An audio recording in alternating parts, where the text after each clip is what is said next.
김밥으로 저녁이 좀 부족하지요?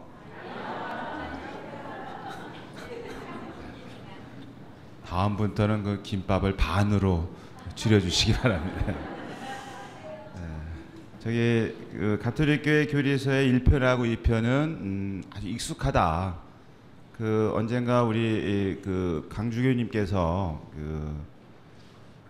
그런 말씀을 하신 기억이 나고, 저도 이제 그 기회가 있을 때마다 자주 이렇게 그 인용을 하는데요.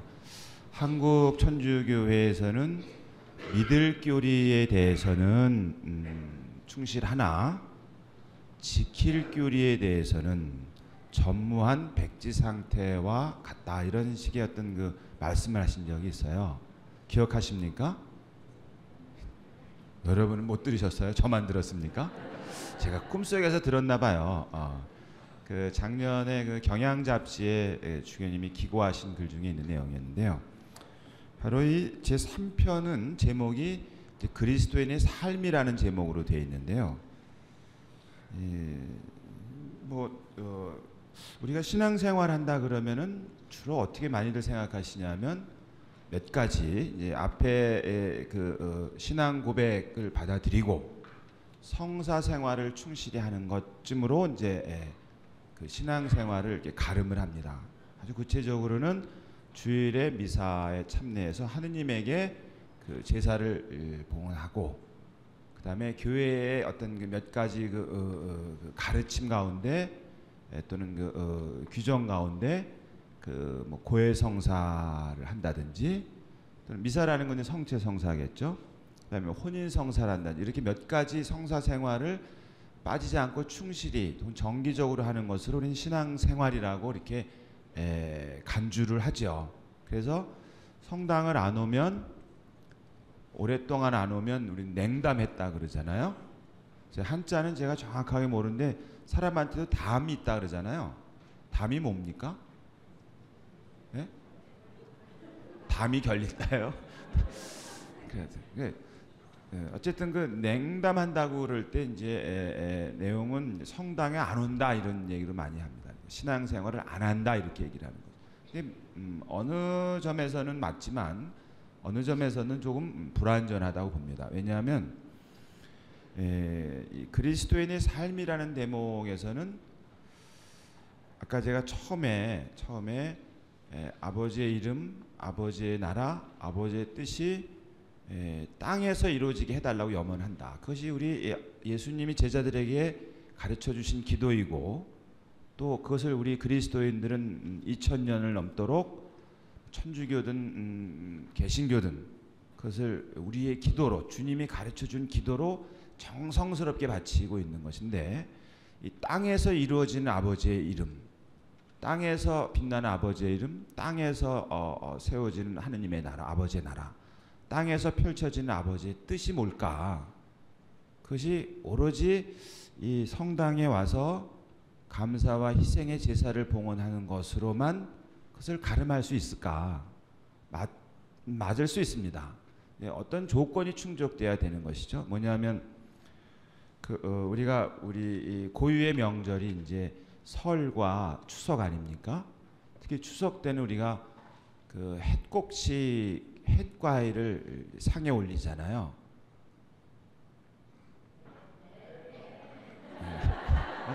상에 올리는데 사실 햇곡식과 햇과일이 맛이 좋습니까? 맛없는 걸 왜 올립니까? 맛없으니까 버리긴 아까워서 그때 써먹나요? 그게 아니잖아요. 에? 첫 수확이기 위해서 그런 거죠. 그러나 그것이 첫 수확이기도 하지만 저는 이제 뭐 농사를 접어질 못했습니다만은 그래도 이렇게 보고 듣고 추정을 해보면 지금이야 이제 기계로 많이 하고 또 여러 가지 뭐 과학이 발달, 농업 기술이 발달해서 좀 덜하지만 불과 한 뭐 몇십 년 전만 해도 제가 초딩 때, 초등학생 때, 중학생 때만 해도 그 우리나라의 인구의 80% 혹은 70% 정도가 농업 인구였거든요. 그때는 이제 제가 59년생인가 60년대 뭐 중후반 70년대 초반까지만 해도 그런 것이죠. 그럼 그때 무슨 경운기가 있었고 뭐 그런 게 아니잖아요. 그냥 해가 뜨면 일어나서 밭에 나가고 논에 나가고 산에 가고 또 과수를 그렇게 했잖아요. 그러다가 햇빛이 너무 강렬하면 좀 쉬고, 그다가 해가 떨어지면 일하고 싶어도 그냥 들어와야 됐잖아요. 그러니까 말하자면 농부가 땀을 흘리는 것이 필수였단 말이죠. 게으르면 이제 안 되는 거잖아요. 하루라도 게으르면 안 되잖아요.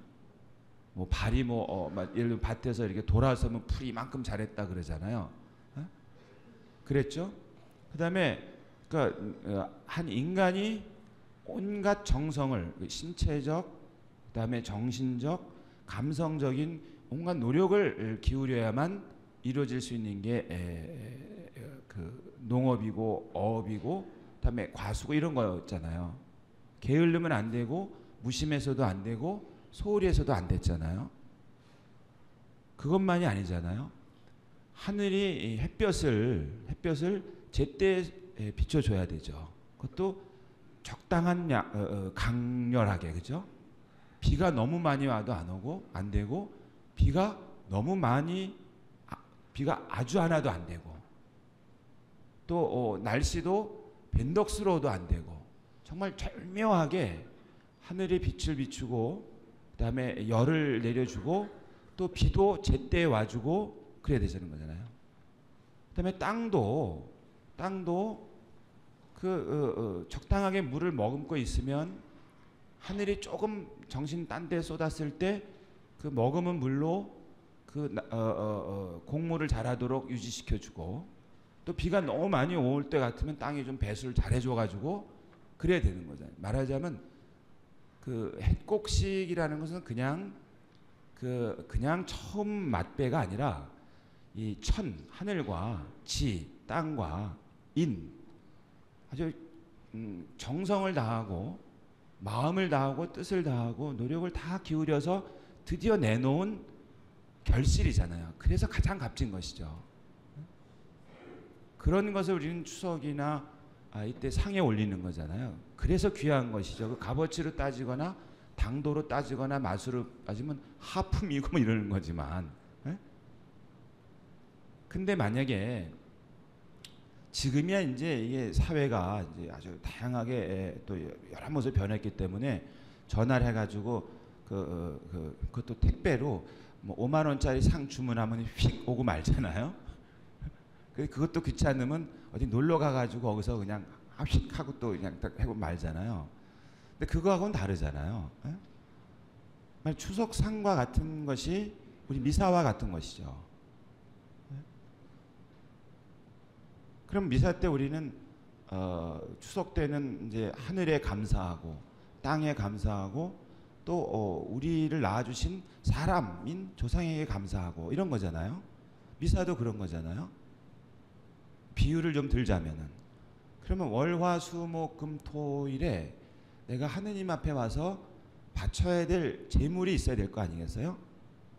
신사임당이면 좋은 제물이고 100원짜리 이순신 장군은 별거야 이런 거 아니잖아요. 그러니까 월요일날 원래 뭐 술 먹는 날에 술 먹고, 화요일날 뭐 인생 화난다고 술 먹고, 수요일날 술술 넘어간다고 또 술 먹고, 목마르다고 또 목요일날 먹고, 금세 먹고 또 먹고, 토할 때까지 먹은 다음에 주일날 와서 주님 하면 주님이 그대 입에서는 술 냄새밖에 안 나는데 그게 제물이냐 할 거 아니겠어요. 오히려 주님이 술 취하잖아요. 그러면 그러니까 월요일날 내가 내 삶을, 과거의 농경 사회에서는 밭에서 가는 것으로 단순했겠지만 지금은 가정에서, 직장에서, 내가 정치 활동에서, 나를 다스리거나 이웃과의 관계에서, 또는 그것이 문화 생활에서 간에 그곳에서 정말로 아버지의 이름, 아버지의 나라, 아버지의 뜻을 위해서 내가 수고를 아끼지 않은, 물론 이제 눈에 도드라지는 결실은 아니겠죠. 그 삶을 가지고 우리가 주일날 여기 오잖아요. 그때 그 감사송에는 그런 기도문이 있어요. 예수 그리스도와 합하여 우리의 삶을 하느님께 제물로 봉헌합니다. 이런 게 있어요.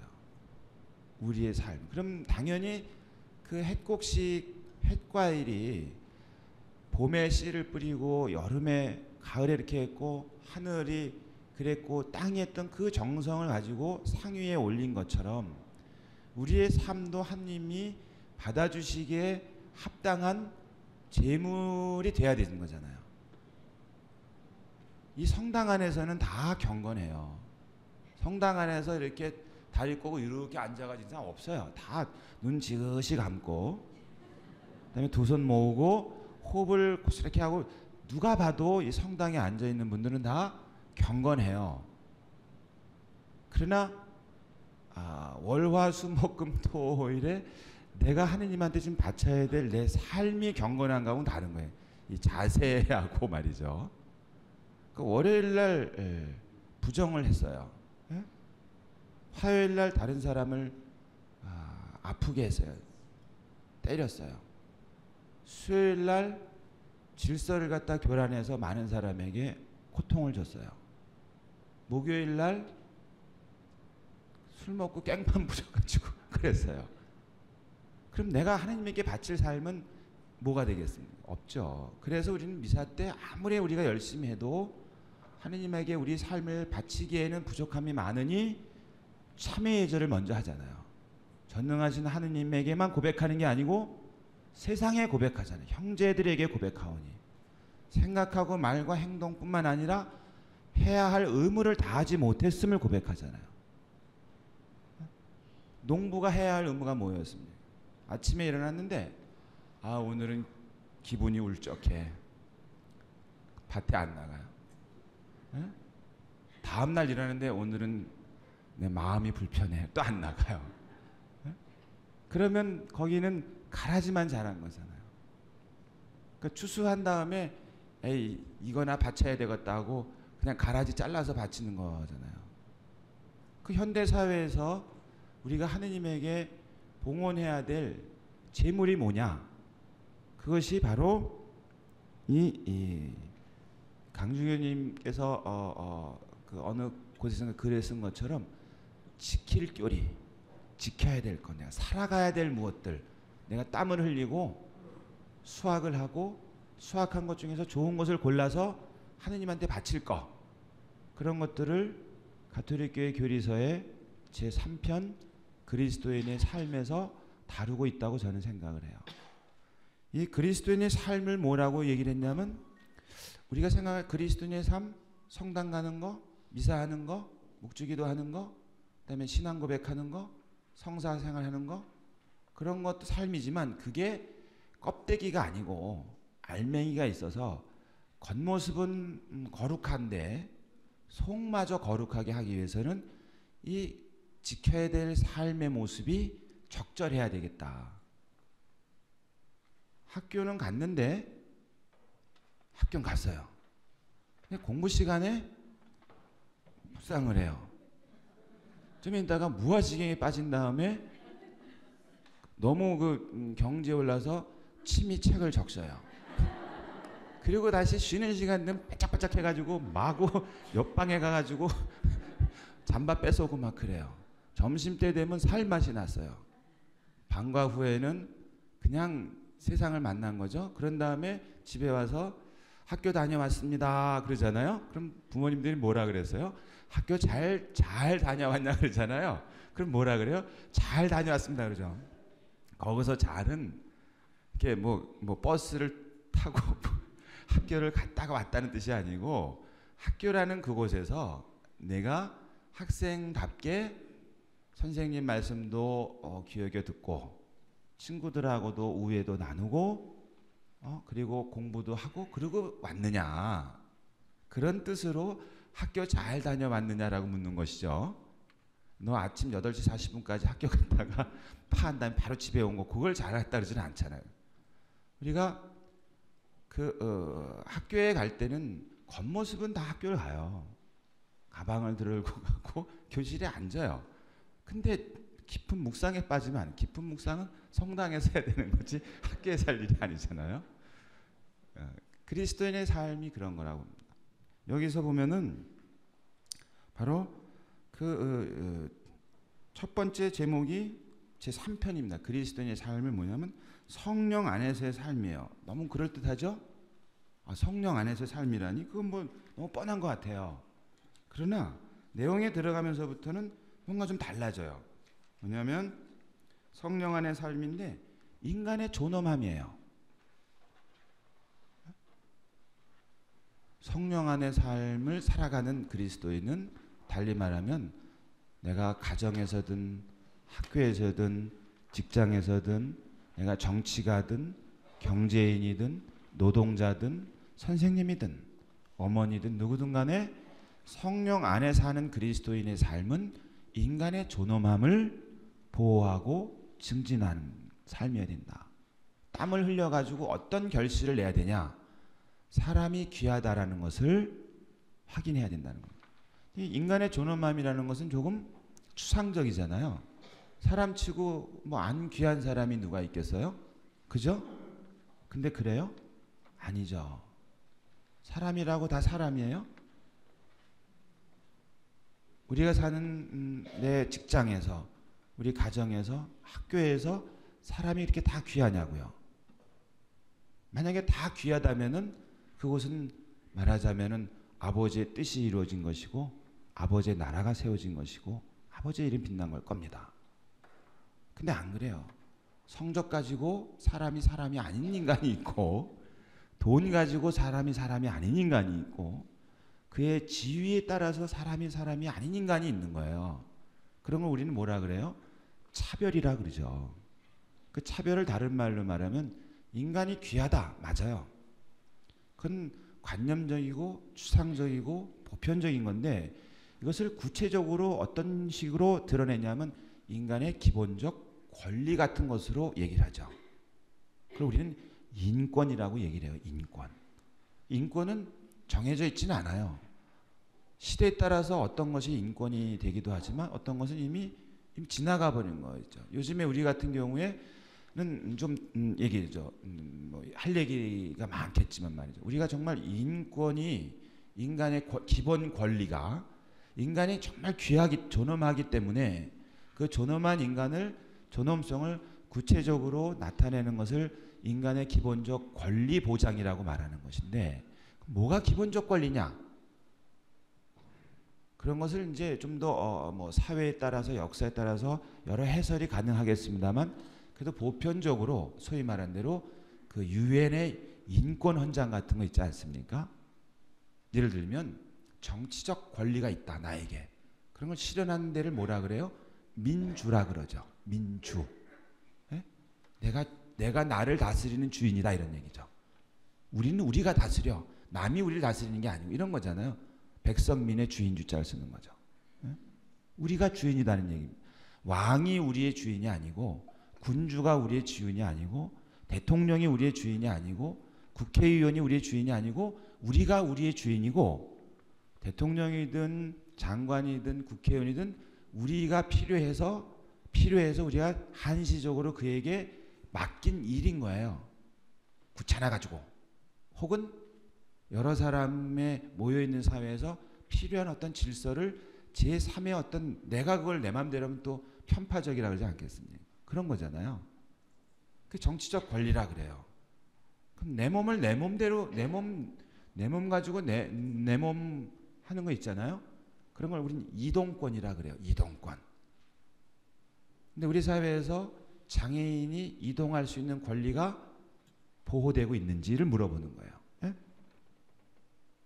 그러면 이제 이런 뭐 그 승강기 같은 거, 그다음에 경사로 같은 거, 그다음에 이제 앞을 못 보는 분에게는 보도블록 이런 것들 막 하잖아요. 근데 사람들이 몸이 불편하면 집안에 처박혀나 있도록 만약에 이렇게 말하면 그것은 그 사람을 차별하는 거예요. 왜냐하면 사람은 자기 몸에 대해서는 자기가 주인, 하느님 빼고 내 몸의 주인이라는 건 뭘로 확인해요? 내 몸의 주인은 나잖아요. 남이 내 몸을 뺏어가요. 내 목을 뺏어가요. 그럼 어떻게 돼요? 에? 다른 사람이 내 머리를 뺏어가면 어떻게 되냐고요. 그럼 좋아요? 그건 좋고 나쁠 것도 없어요. 이미 없어졌으니까. 그냥 끝이에요. 그래서 생명권이라 그러죠. 에? 그런 것들을 우리는 기본적인 권리라 그래요. 그리고 또 내가 생각을 해요. 사람 내 생각인데 이거는 내 마음 나도 모르는 것처럼, 에? 내 마음을 나도 모르는 것처럼 내 생각은 누가 나한테 머리 심어주는 것도 아니고 빼가는 것도 아닌 거예요. 그런 걸 뭐라 그래요? 사상의 자유라 그래요. 에? 그리고 내가 갖고 있는 생각을 나는 입이 써가지고 손이 써가지고 쓰고 말하고 싶은 거예요. 그걸 우리는 표현의 자유라 그래요. 그런 것들 많이 들어보셨죠? 그런 것들이 소위 이제 정치적 기본 권리라 그래요. 그 권리는 항상 뭐가 또 수반이 돼요? 의무라는 게 수반이 돼요. 나한테도 그것이 중요한 권리인 것처럼 다른 사람한테도 권리잖아요. 내 권리를 주장하느라고 다른 사람의 권리를 침해하면 안 되는 거잖아요. 그죠? 그런 의미에서 권리는 항상 의무를 수반하게 돼, 책임을 수반하게 되는 거고요. 그 다음에 우리는 이제 그냥 몸을 가지고 있으니까 여러분이 조금 전에 김밥 드셨잖아요. 아니 뭐 영적인 사람이 무슨 김밥을 먹고 그래요? 영적인 사람들은 영적인 양식을 먹거나 최소한으로 참이슬만 먹든가 살아야지. 왜 그거 이것저것 섞어가지고 이게 밥인지 김인지 뭐 섞은 거 그런 거 그 김밥을 먹게 해서 김밥을 먹으려니까 돈이 필요하잖아요. 과거에는 내가 그 옛날에 이제 80%가 땅에서 일을 하고 거기서 수확을 한 거 가지고 하는 시대가 아니기 때문에 우리는 노동일을 한다는 노동을 그게 뭐 점잖게 표현해서 뭐 육체 노동이고 점잖게 표현해서 뭐 지식 노동이라 그래도 하여튼 내가 머리를 쓰든지 내 몸을 쓰든지 내 무엇을 어디다가 기여하고 그 대가를 받죠. 그게 보수죠. 대학 교수님들도 월급 받잖아요. 대통령도 월급 받는 거고. 네? 월급 받으면 받은 거잖아요. 공짜를 받은 게 아니잖아요. 밥값을 한 거잖아요. 그걸 가지고 우리는 내가 필요한 옷도 사 입고 쌀도 사 먹고 김밥도 사 먹고 버스 타고 이 성당도 오고 기분 내키면 택시 타고 가고 다 이게 돈이 필요하잖아요. 그럼 우리 경제라 그러잖아요. 개인의 삶도 그렇지만 조직도 마찬가지예요. 가게에서도 가게를 꾸려가기 위해서는 경제적 안정성이 요구가 되는 거예요. 이게 없으면 가정이 해체가 되는 거예요. 가게만 그런가요? 이 성당도 그렇죠. 이 제주도도 그렇죠. 대한민국도 그렇죠. 경제라는 건 그래서 작은 범위에서 개인의 범위에서부터 다 얽혀 있는 거겠죠.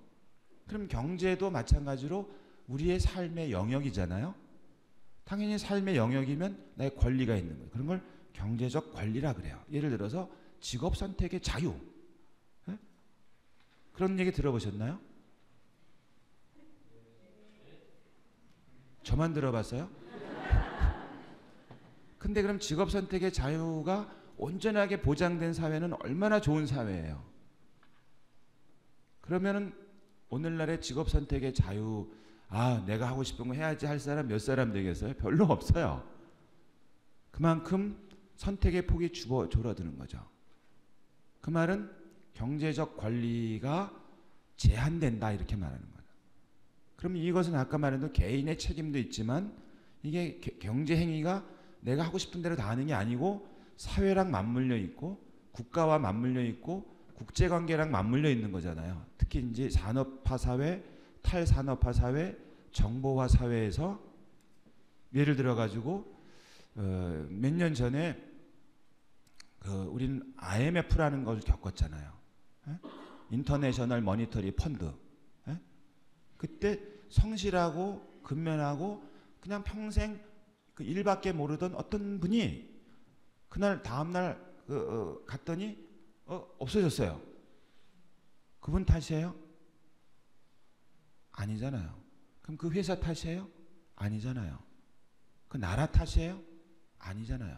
말하자면 뭔가가 분명히 벌어지긴 벌어졌는데 너무나 복잡하게 얽혀있기 때문에 쉽게 말할 수가 없는 거예요.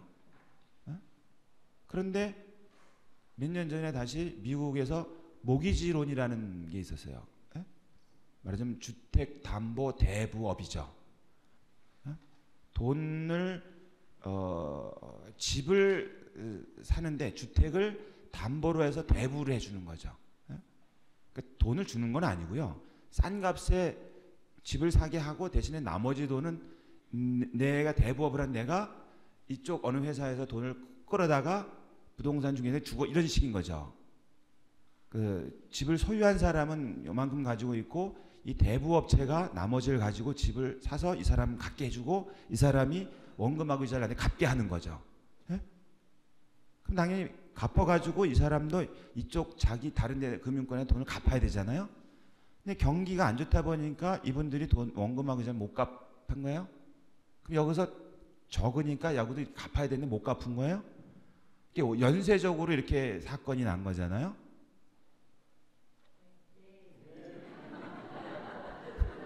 났을 때 우리나라에서 바로 그 물가가 들썩들썩한다 그랬어요. 그리고 우리 그때 그 경제관료께서는 뭐라 했냐면 미국에서 생긴 금융위기는 금융위기라 그러죠. 파이낸셜이야. 금융위기는 실물경제, 우리의 실물경제. 실물경제는 뭐냐면 내가 그 500원을 가지고 그 경복상에 가가지고 500원짜리 사탕을 사면 교환이 가능한 거예요. 네? 실물이 오고 가는 거야. 화폐를 가지고 실물을 오고 가게 하는 거예요. 실물 경제를 소위 말하면. 그러니까 미국발 금융 위기는 우리나라 실물 경제에 미치는 영향이 미미할 것이고 설령 영향을 미치더라도 충분히 대비가 되어 있습니다라고 이렇게 보도를 했어요. 기자회견했어요. 그리고 얼마 되지 않아서 40개 품목을 가지고 정부가 특별히 물가 관리를 한다 그랬어요. 기억하세요? 근데 어떻게 미국에서 생긴 그 일이 이게 물가 관리를 한다는 게 이제 장바구니 이런 말 하잖아요. 물가가 올랐다는 얘기는 같은 돈을 가지고 살 게 그만큼 많지 않다는 얘기잖아요.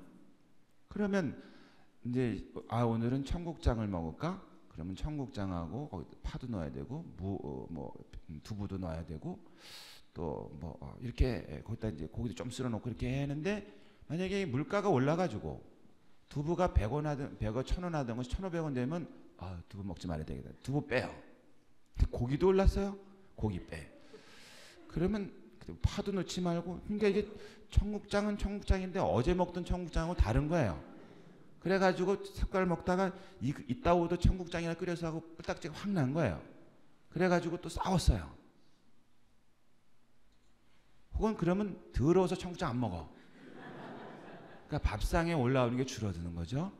택시 타던 분들이 버스 타는 것이고 버스 타시던 분이 걸어가는 것이고 학원 가는 것을 끄는 것이고 옷을 갖다가 새 옷 입을 걸 안 입는 것이고 이렇게 되는 거죠. 다시 말하면 어떻게 저기 태평양 건너서 어떤 사건이 벌어졌는데 그게 불과 얼마 되지 않아서 한 개인뿐만 아니라 한 가정의 삶의 상당 부분을 포기하게 만든단 말이에요.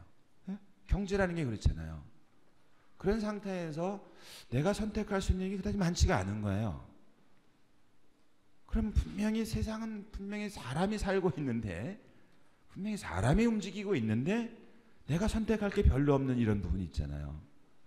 거기서 경제적 권리가 우리가 얼마만큼 확보할 수 있느냐가 관건이죠. 근데 지금 이제 오늘날은 점점 더 경제적 권리는 우리는 철저하게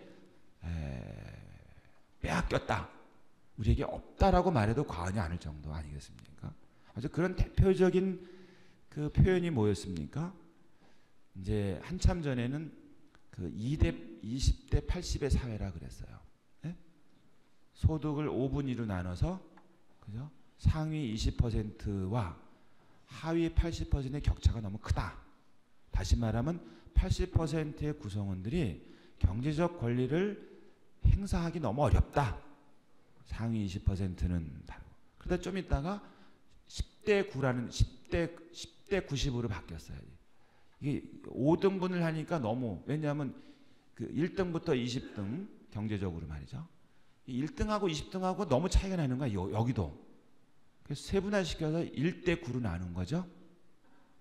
상위 10%와 나머지 90%의 사람들이 경제적 권리를 향유하기가 너무 어렵다. 그 말하는 거야. 최근에 와서는 이제 미국의 월가에서는 드디어 어디까지 나와서요? 1대 99까지 나온 것이죠. 그것은 그렇게 그냥 수사학이라기보다도 아마 여러분의 주변을 보면 예를 들어서 지금 젊은 대학생들이 이제 뭐 등록금 이런 걸 벌써 대출을 받잖아요. 부채입니다. 제가 대학을 78학번인데요. 78학번인데 그 82년대인가 3년도인가 처음으로 국민은행에서 학생들을 위해서 대출한다는 상품을 그때 처음 내놨어요. 근데 우리 가운데 그거를 신청한 애가 없었어요.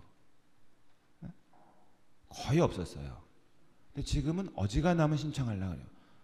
고액의 등록금이 부담스러운 것이죠. 그런데 그럼 이 친구들이 그러면 졸업을 한 다음에 직업 선택의 자유가 있으니까 청운의 꿈을 품고 이제 원서를 내요.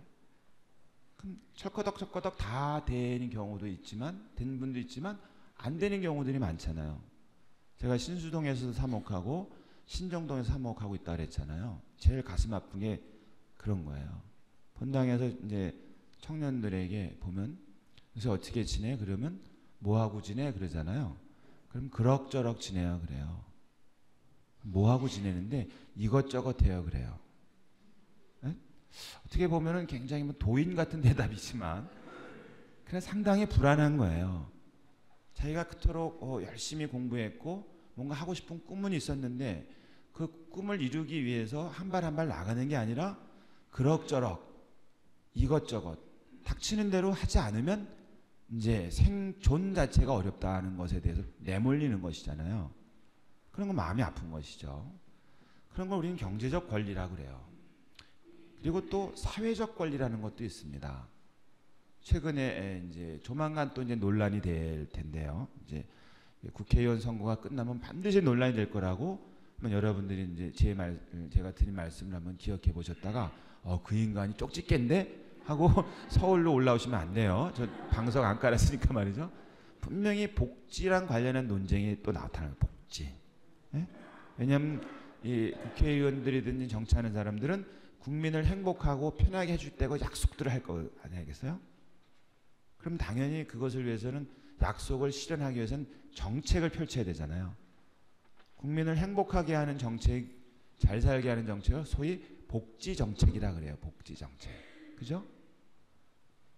복지 정책이라는 건 당연히 경비가 소요가 돼요. 돈이 필요하죠. 그럼 돈이 필요하면은 국가 재정 중에서 어느 정도를 복지 비용으로 지출할 거냐 가지고 논란을 벌일 수도 있고, 첫 번째로는. 두 번째로는 그 복지 자체에 대해서 예를 들어서 보편복지냐 선별복지냐 이런 또 논란을 벌일 겁니다. 이런 걸 우리는 사회권이라 그래요. 혹은 복지권이라 그래요. 권리다. 웰빙, 웰페어. 나는 말하자면 품위 있게 살 권리가 있다. 배부른 소리죠. 때가 어느 때인데 품위 같은 소리하고. 그러나 인간은 그래요. 그러니까 정치적 권리가 먼저 확보가 되고 조금 지나면 경제적 권리를 지향하고 조금 지나면 사회적 권리까지로 확장돼 가는 것이 인권의 역사라고 볼 수 있습니다. 우리는 어느 수준인지는 뭐 사람마다 보는 시각에 따라 다르겠습니다만 제 얘기는 뭐냐면 바로 이 그리스도인의 삶이란 책에서 첫 번째로 다루고 있는 게 성령 안의 삶인데 성령 안의 삶이 인간의 존엄성을 말하고 있다. 근데 그냥 인간이 귀하다라는 게 아니고 그것이 정치적인 영역, 경제적인 영역, 사회적인 영역, 더 나아가서 이제 최근에 나온 건 이제 연대 영역으로까지 갑니다. 환경 문제라든가 국제 질서라든가 평화 문제 같은 것들은 한 사회나 한 집단이 이룰 수가 없다고 보는 거예요. 온 지구인이 함께 하지 않으면 이루어질 수 없는 것이다. 이렇게 보기 때문에 연대의 권리라는 것까지 새롭게 등장하기도 하죠. 그런데 인간의 존엄함이란 바로 이런 기본적인 권리가 보호되고 권리를 실현하는 삶을 말한다. 내가 직장에서든 내가 경제인이든 내가 정치인이든 내 활동이 인간을 귀하게 여기고 좀 더 구체적으로 그 사람의 기본적인 권리를 내가 최소한으로 침해하지 않고 또 내 이웃을 내 몸처럼 사랑하라는 계명에 따르면 더 적극적으로는 그 사람이 정치적인 권리를, 경제적인 권리를, 사회적인 권리를 말하자면 행사할 수 있도록 내가 서비스해 주는 거. 예수님이 우리에게 그랬으니까. 구원이라는 것이 경제적, 정치적 억압에서의 해방 아니겠습니까? 사회적으로 어떤 품위 있는 삶을 경제적인 빈곤에서 정치적인 억압에서 해방을 말하는 거 아닙니까? 그런 것이 인간의 존엄함에서 다루고 있는 내용이다. 예? 세상 얘기 같잖아요. 이게 하느님 얘기도 없고, 예? 성자 얘기도 없고, 성령 얘기도 제가 하나도 하지 않았어요. 인간의 존엄함은 자연스럽게 왜 인간이 존엄하냐? 당연히 우리 그리스도교에서는 하느님을 닮았다 우리가 첫째로. 너무 뻔하잖아요. 하느님을 닮은 게 뭐가 그렇게 대단하겠어요? 대단하죠. 모양이 닮았다는 뜻이 아니잖아요. 사람은 사람하고 얘기합니다. 네? 왜 사람이 사람하고 얘기하겠어요? 나하고 닮아서 얘기하는 겁니다. 사람이 만약에 프란치스코 성인처럼 새랑 말하면 그런 분들은 말하지만 제가 길 가다가 매화나무를 보고 매화나무야 지난 한겨울 동안 잘 있었니? 나는 너가 보고 싶어서 굉장히 힘들었어요. 근데 너는 왜 소식도 안 전해? 그랬으면 사람들이 저보고 뭐라 그래요? 제가 약간 이상하네 이럴 거 아니겠어요? 프란치스코 성인 같은 분은 이제 그렇지만 우리가 닮았기 때문에 그 사람하고 말을 하는 겁니다. 닮았기 때문에 그 사람하고 손을 잡는 거예요. 우리가 하느님을 닮은 인간이라는 말은 그 뜻이 있는 겁니다. 하느님하고 우리는 대화를 할 수 있는 존재예요. 네? 하느님하고 우리는 손을 잡고 같이 일할 수 있는 존재인 거예요. 그게 창세기의 얘기인 겁니다. 창세기. 우리를 닮은 사람을 만들자. 우리하고 말할 수 있는, 하느님하고 소통할 수 있는 존재, 그리고 하느님과 함께 창조 사업을 계속할 존재로 우리인 거예요. 사람인 거예요. 그래서 귀한 거거든요. 두 번째로는 바로 예수님이 만약에 하느님이 당신 말고 하느님 당신 말고 무엇이 되고 싶다면 바로 사람이 되고 싶었을 것이다. 그래서 아들을 우리와 똑같은 사람으로 세상에 보내셨다. 우리는 하느님의 아들하고 레벨류가 같은 거예요. 허투루 아니에요. 그 사람이 흑인이든 백인이든 그 사람이 이방인이든 아니든 여자든 남자든 종교가 천주교 신자든 개신교 신자든 그 사람은 다 하느님을 닮았고 하느님의 아들 예수와 레벨루 격이 같은 거예요. 그리고 세 번째로는 성령의 궁전이에요. 하느님의 영이 사람과 함께하고 있는 거예요. 그래서 사람은 겉모양새를 봐서 잘생긴 사람은 괜찮은 사람, 또 뭐 저처럼 뭐 이런 사람은 중간, 뭐 여러분 같은 사람은 뭐 최상, 이런 식으로 차별하면 안 되는 거예요. 사람 그가 바로 아주 오로지 바로 사람인 이유 하나만으로 아주 귀하다. 그 배경으로는 성부, 성자, 성령을 배경으로 하고 철학에도 물론 배경이 있죠. 그리고 그 귀하기 때문에 그 귀한 사람이 귀하게 살아야 된다. 그런 것을 얘기하는 것을 다른 언어로 인간의 기본적 권리라고 말을 하는 것입니다. 그리고 두 번째로 가면 말이죠. 인류 공동체 얘기를 해요. 세상 얘기입니다. 그죠? 거기에는 무슨 얘기를 하냐면 공동선을 얘기합니다. 공동선, 연대성, 책임과 참여, 그리고 사회 정의도 얘기를 합니다. 교리서에, 이 교리서에 말이에요. 네?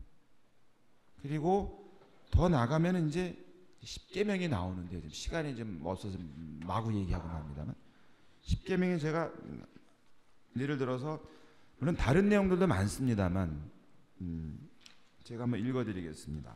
어떻게 생각하시는지. 십계명에 있는 겁니다. 우리 십계명을 다 외우고 있잖아요. 우리 다 십계명 지키고 있잖아요. 우리 다 괜찮은 사람들이잖아요. 어? 그런데 어떻게 세상은 이렇게 어지러운 겁니까? 십계명에 이런 게 있습니다. 정치 공동체는 우리 이제 정치 공동체는 뭐 국가도 되고 중앙 정부도 되고 지방 정부도 됩니다. 예?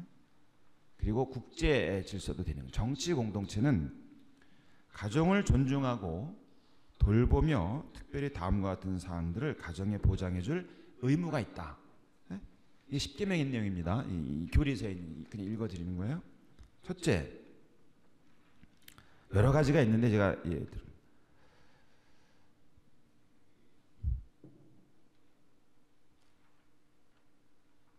가정을 꾸미고 자녀들을 출산하며 가족의 도덕적 종교적 신념에 따라 자녀들을 양육할 자유를 국가는 보장해 줄 의무가 있다. 가정에는 자유고 국가는 의무인 거예요. 근데 요새는 가정을 안 꾸미려고 해요. 결혼했다가 이게 앞날이 암담한 거예요. 자녀 안 낳으려고 그래요. 그렇잖아요. 또 이런 것도 있습니다. 사유재산권 너무나 당연하죠. 사업을 계획하고 이거를 직장과 주택을 가질 권리, 주택을 가질 권리, 직장을 가질 권리라는 거예요. 아까 기본권이라 했으니까. 직장은 권리라고 쳐요. 근데 이 권리가 있으면 항상 뭐가 있어요? 책임이 등반되지만 권리는 항상 상대를 전제로 합니다. 나에게 권리가 있으면 누구는 이 권리를 보호해줄 의무가 생기는 거죠. 권리만 다 가지고 있으면 난장이 되거든요. 그러니까 국가라는 정치 공동체는 사업을 계획하고 뭐 이건 그렇다고 쳐요. 직장과 주택을 가질 가정의 권리를 보장할 의무가 있다는 거예요. 네? 우리나라는 그래서 대통령이 되거나 뭐 되면 주택을 120만 호, 200만 호를 짓겠습니다 이런 말하는 건 다 이런 얘기인 거죠. 근데 문제는 짓긴 졌는데 이게 가정한테 안 강해요. 분배가 안 된 거죠. 그런 얘기를 하는 거죠. 그리고 이주할 권리. 또 있습니다. 국가의 제도에 따라 의료 혜택과 노인에 대한 보조와 가족수당을 받을 권리. 이런 권리들이 가정에 있다는 거예요. 그리고 국가는 이것을 보장해 줄 의무가 있다는, 이게 사회 우리 가톨릭교의 교리입니다.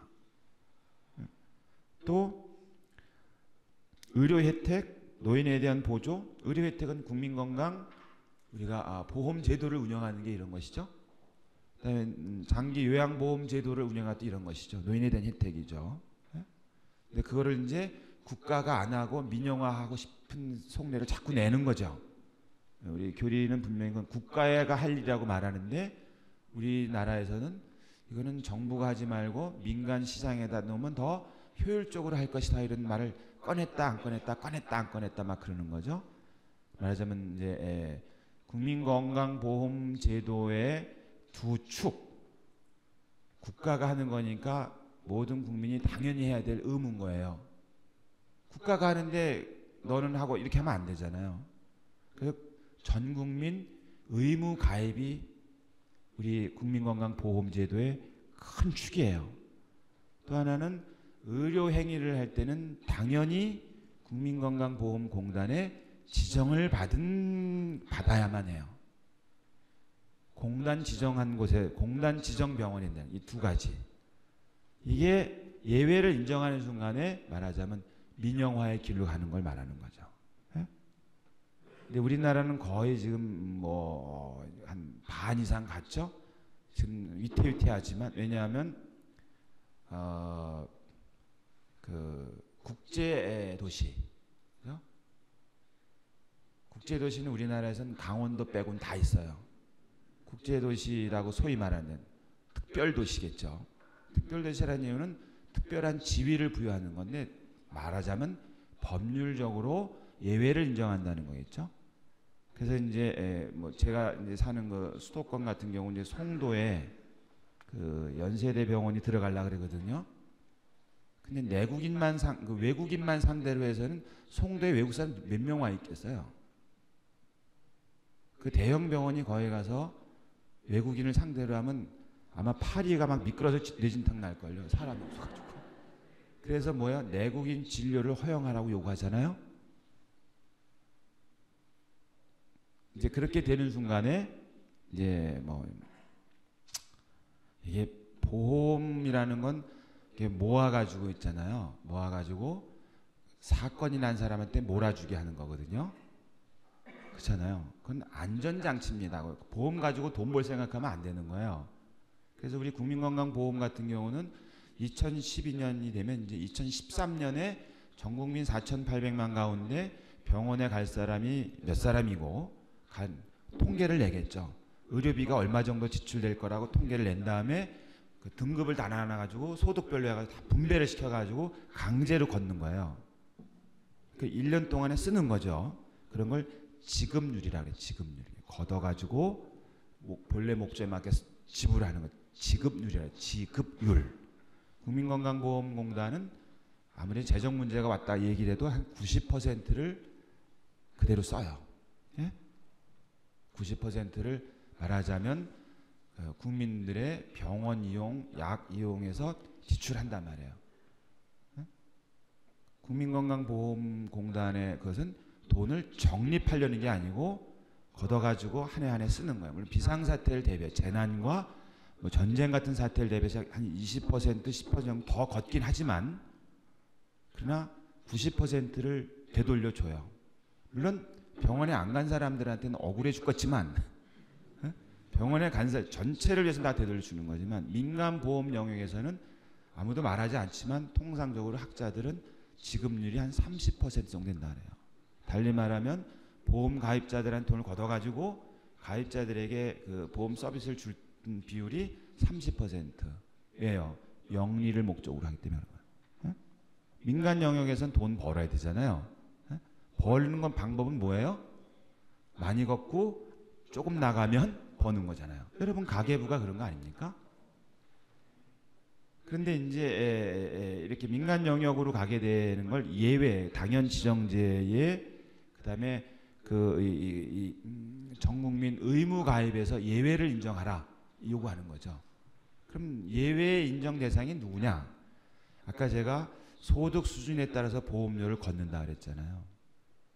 이제 이게 마음에 안 드는 분들이 몇 분이 계세요.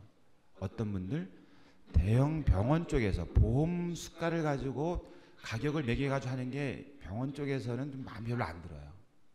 네? 그렇지 않겠어요?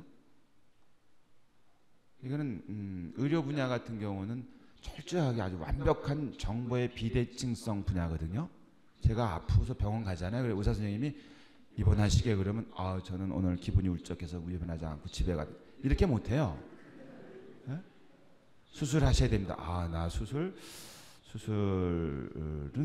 그렇구나. 약을 먹겠습니다. 이렇게 말 못해요. 왜냐하면 의학에 관한 정보가 나와 이 의료계 쪽하고 이게 여기가 99면 난 1밖에 없는 거니까 이게 자유롭게 계약이 안 된단 말이에요.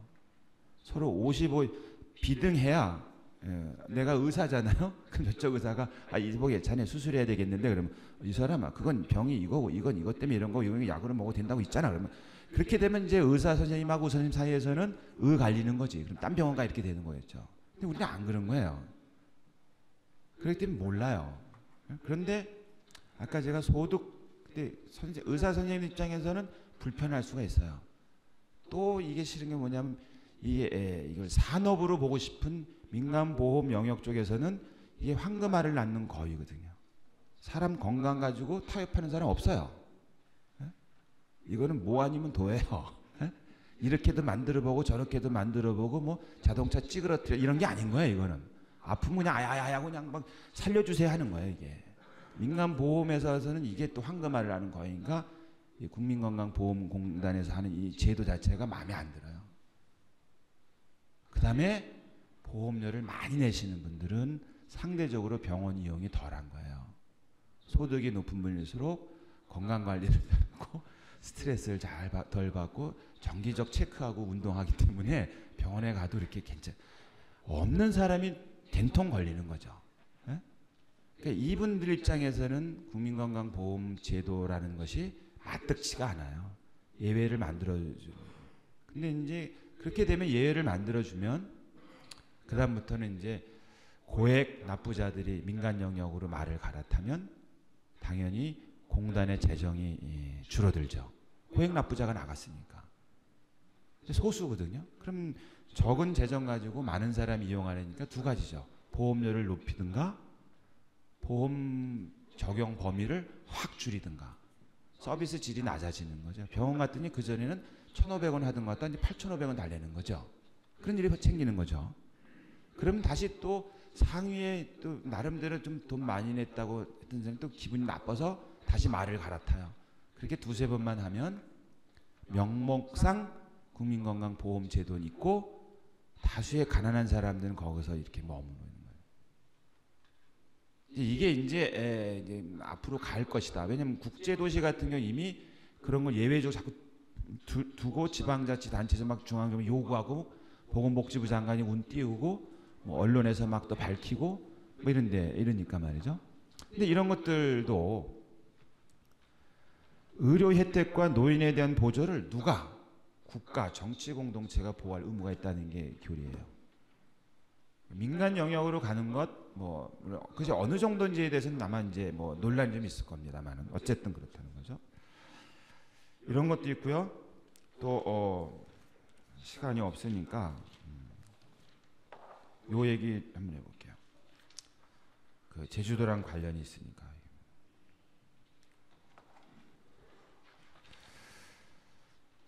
다른 내용 많이 들으셨겠지만 혹시 이 얘기를 들으면 여러분은 어떻게 할지 모르겠어요. 양심상의 이유로 무기 사용을 거부하며 다른 방법으로 공동체 봉사하려는 사람을 위해서는 국가가 공정한 조치를 취해야 할 것이다. 네? 들어보셨죠? 양심적 병역 거부자를 말하는 겁니다. 네? 거기에 대해서 우리 교리에서는 다른 방법으로 공동체에 봉사하겠다는 뜻을 밝힌 사람에게는 왜냐면 병역도 공동체를 위한 봉사라고 보고 있는 거예요. 병역도. 근데 난 무기 사용을 못하겠다. 왜? 양심상 나는 무기라는 것은 살상을 전제로 하는 도구잖아요. 에? 여러분 무기 안 써봐서 모르지만 무기는 총을 내가 들고 있지만 그 총 가지고 나를 쏘는 게 아니에요. 남을 쏘는 거예요. 살상을 전제로 해요. 무기는 뭐 그 창이든 칼이든 소총이든 대포든 뭐 핵폭탄이 다 하여튼 본성 자체가 무기는 있어서는 안 될 거지만 필요하고 있는 것이죠. 그 무기는 나를 지키기 위해서 남을 죽이든 내가 탐욕을 해서 남을 죽이든 목적 도구의 목적의 존재가 뭐냐면 존재의 목적이 뭐냐면 남을 살상하는 거예요. 근데 난 죽어도 못하겠다. 왜? 사람을 죽이지 말라 그랬으니까. 10계명에. 이게 10계명을 설명하는 대목에 나오는 거예요. 살인하지 말란 대목에서. 거기서 교회는 그런 경우에 국가는 공정한 조치를 취할. 공정하다는 것이 감옥에 가는 것이 공정한 것이냐. 소위 말하면 이제 대체복무라는 것이 있을 수 있겠죠. 어떤 그건 또 논란이 되는 겁니다. 그런데 우리는 그런 것이 교리에 있다. 그리고 남의 재물을 탐내지 말라. 도둑질하지 말라. 그런 사람 몇 명 되겠어요. 제가 고에서 한 20년 처박혀 앉아 있어 보니까 남의 재물 훔친 사람 한 사람 못 봤어요. 다만 이런 경우 봤어요. 마트에 가가지고 거스름돈 받았는데 500원이 더 왔는데 이 집에 와서 나중에 보니 이게 돌려줘야 됩니까 말아야 됩니까? 그럼 저 주세요 그러죠 저는 그냥. 근데 우리는 신문지상에서는 그런 거 많이 보잖아요. 뭐 횡령, 사기, 뭐 이런 거 있잖아요. 근데 남의 재물을 탐내지 말라, 그 다음에 도둑질하지 말라에서는 우리 교회의 교리는 자본주의의 경제에 대해서 얘기를 해요. 자본주의 경제. 자유자본주의는 인정하지 않아요. 최근에 우리 작년에 논란이 됐죠.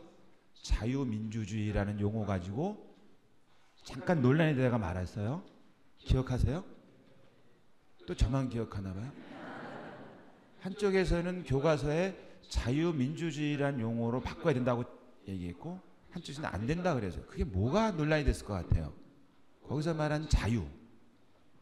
민주라는 말에서는 이미 정치적 자유는 전제하고 있는 거예요. 네? 민주라는 말에는 내가 주인이니까 내가 주인이잖아요. 우리가 주인이잖아요. 주인이라는 건 우리가 노예가 아니라는 거잖아요. 자유인이라는 거잖아요. 정치적으로 나는 자유인이다라는 것을 전제하는 게 민주라는 용어고 그런데 왜 자꾸 앞에다 자유라는 말 또 집어넣을까? 이미 있는데. 그러니까 자유주의 이렇게 말하는 게 맞는 거예요. 민주는 자유를 전제해. 내 몸에 대한 의사결정에 대한 운영에 대한, 통치에 대한 권리가 나에게 있다. 나의 그 자유, 정치적 자유의 의례예요. 근데 왜 앞에다 또 자유자를 붙이려고 그랬고 한쪽에서는 안 된다 그랬을까? 거기서 말하는 자유는 정치적 의미의 자유가 아니라 경제의 시장의 정치로부터의 자유를 말하는 것이기 때문에 한쪽에서는 집어넣겠다 그런 것이고 한쪽에서는 안 된다 그런 것이죠. 안 된다는 사람은 경제는 정치의 통제를 받아야 된다 라는 거예요. 완전한 의미의 자유시장주의 가톨릭 교회에서는 인정하지 않습니다. 자본주의는 인정하는데 단 정당한 공권력이 마련해온 법률의 제한을 받는 한, 아니면 무자비한 자본주의가 되니까, 아니면. 그래서 단서를 붙여요. 자본주의는 참 좋다. 개인의 창의력, 기업의 어떤 능동적인 어떤 활동, 자유 이런 것들을 보장하기 때문에 자본주의는 좋다. 단 무제한의 자본주의를 말하는 것은 아니다. 정당한 정부의 적절한 법률적 규제가 반드시 필요하다. 그렇지 않으면 왜요? 무자비한 자본주의가 되니까. 인간의 탐욕을. 그래서 이런 내용들 주로 우리가 이제 그 신문지상에서 많이 나오는 건데요. 규제 완화 있잖아요. 그 내용이 그건 겁니다. 법률 혹은 정치 혹은 사회가 경제 영역을 어느 정도로 통제할 것이냐, 통제하지 말아라 하나도. 그런 건 자유방임주의라 그러고, 자유방임주의 경제라 그래요.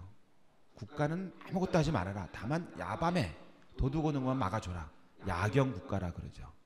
그걸 중상주의라 그럽니다. 그러다가 그 아담 스미스가 이 중상주의에서 혜택을 본 건 대기업이었어요. 중소기업인들이 시장에서 너무나 열악한 그 조건에 놓여서 아담 스미스의 그 국부론이 나오면서 자본주의가 싹을 트는 거죠. 리카르도라는 사람이 나오고, 나중에 이 자본주의가 워낙 그냥 자본에 막 하니까, 그러니까 이 칼 막스 같은 사람의 자본론이 등장하면서 사회주의 경제 체제가 나오는 것이고, 이 둘 다 완전히 이게 이쪽에서는 너무 횡포가 심하고 이쪽에서는 불균형이 심하고 불평등이 심하고 횡포가 심하고, 이쪽에서는 개인의 자유가 없고 모든 걸 사회를 환원하니까, 쉽게 말하면 이제 케인즈라는 사람이 1940년대에 케인즈의 수정 자본주의가 등장해서 시장에 대한 정부의 개입, 개입이라는 건 정부가 개입하는 건 뭐예요? 규제잖아요, 규제. 그런데 이것을 이제 다시 레이건 대통령하고 대처 수상 때 뿔딱지가 나가지고 레이거노믹스와 대처리즘이라는 것을 등장하면서 소위 신자유주의, 작은 정부가 나와요. 정부는 잘 안 하고 다 알아서 하는 거, 시장이. 작은 정부인데 이제 드디어 이 작은 정부의 신자유주의의 정점을 찍는 게 소위 말한 대로 프리 트레이드. 트레이드를 하는데 정부나 규제가 싹 빠지는 거죠. 그게 이제 오늘까지 온 상황입니다. 어쨌든 그러나 우리 교리서에서는 그 완전한 자유의 그 자본주의라 자유무역이든 뭐든 간에 완전한 의미의 자유무역, 자본주의는 인정하지 않는다. 왜냐하면 거기는 정당한 공권력의 적절한 법률적 규제는 반드시 필요하다. 왜냐하면 사회 구성원 가운데 당연히 경쟁이라든지 조건에서 열악한 처지의 사람들을 이 자유자본주의는 배려하지 않는다. 속성상. 그것이 이 도둑질하지 말라와 남의 재물을 탐나지 말라는 계명에 담겨있는 내용이기도 합니다. 어떻습니까? 이런 내용들이 세상 얘기를 왜 교회가 하냐 이런 이제 하시는데, 적어도 가톨릭 교회 교리서 제3편 그리스도인의 삶은 그런 얘기를 하고 있다. 근데 우리 교회에서는 이거를 그리스도인의 삶이라고 생각하지 않고 이거를 세상사라고 자꾸 여기는, 세상사. 그러니까 찢어가지고 세상에다 줘야 되는데 27,000원이 아까워서 안 되는 거죠. 이게. 마지막으로 그래서 이 내용을, 그리스도인의 삶이란 내용을 좀 더 세분화하고 체계적으로 풀어놓은 책이 간추린 사회교리라는 책이다. 이것도 비싸요. 이것도 20만 원이에요. 아유 뭐 이렇게 비싼가 몰라. 싫어. 왜냐하면 안 사니까 비싼 거예요. 소비가 안 되니까. 네? 소비가 많이 되면 당연히 단가가 떨어지게 돼 있는데 안 하고 안 하고 신부님들도 이런 얘기 잘 안 하고 우리 교우들도 성당 오면 이런 거 듣고 싶지도 않고 세상 일은 세상 일이고 성당 일은 성당 일이고 이렇게 분리하던 게 너무 익숙하다 보니까 만들어도 안 팔리니까 재판을 안 찍으니까 가격을 내릴 수가 없는 거죠. 그래서 마지막으로 좀 정리를 하자면 사회교리 그리스도인의 삶은 한마디로 다시 정리를 하면 하느님의 이름을 하느님의 나라를 하느님의 뜻을 교회와 우리 그리스도인이 온 몸으로 세상에 드러내는 것이다. 경제든 정치든 국제질서든 평화든 그것이 가정이든 학교든 시장이든 그 안에서 아버지 하느님이 보시기에 또 하느님이 보시기에 예수님이 보시기에 아 참 좋다. 그래서 여러분들이 그런 노력의 결실을 가지고 이 성사 때 하느님에게 충성을 맹세한 그 성사 때 하느님에게 충성을 맹세한 것을 보여주는 것이다. 성차 성사 때는 그것을 제물로 봉헌하는 것이고 그것이 그리스도인의 마땅한 삶이라고 이렇게 정리해 볼 수 있습니다. 아침 기도하겠습니다. 고맙습니다. 성부와 성자와 성령의 이름으로 주님 짧은 시간 당신의 뜻을 헤아리기 위해 노력하였습니다. 당신 자녀들의 생활 속에서 당신의 뜻이 이루어짐으로써 우리의 삶이 당신께 봉헌하는 귀한 제물이 되게 하소서.